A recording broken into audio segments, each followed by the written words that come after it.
I'm Robert Mgrdich Apelian, author and illustrator of a graphic novel called Fustuk.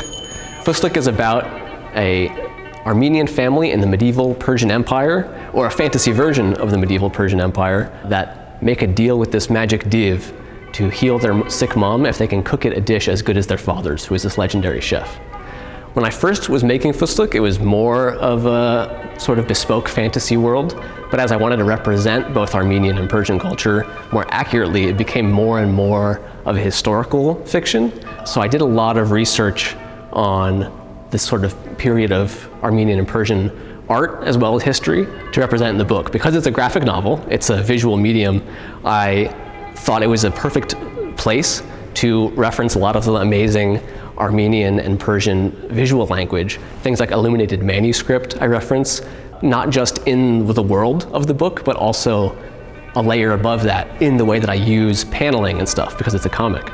So in all of the flashbacks of the story, it's told through kind of two timelines.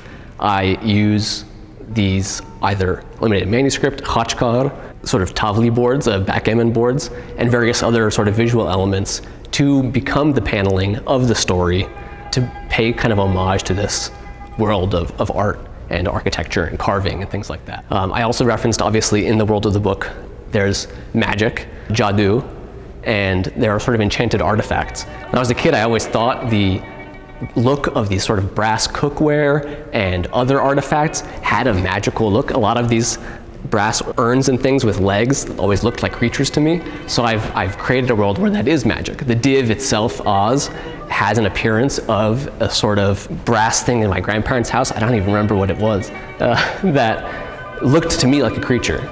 The magic, the jadoo of the book, the whole system is based on the carvings that you see in these brass works, which is normally, historically, I think, either prayer or poetry or praise for a sultan or something. Both in Persian and Armenian brass works, you'll see text lining the outside of these things. So I have made it so those poetry contain the spells that imbue these items with their jadoo. So there's a lot of beautiful things I referenced online and are here in the museum that I put directly into the book in some form or fashion.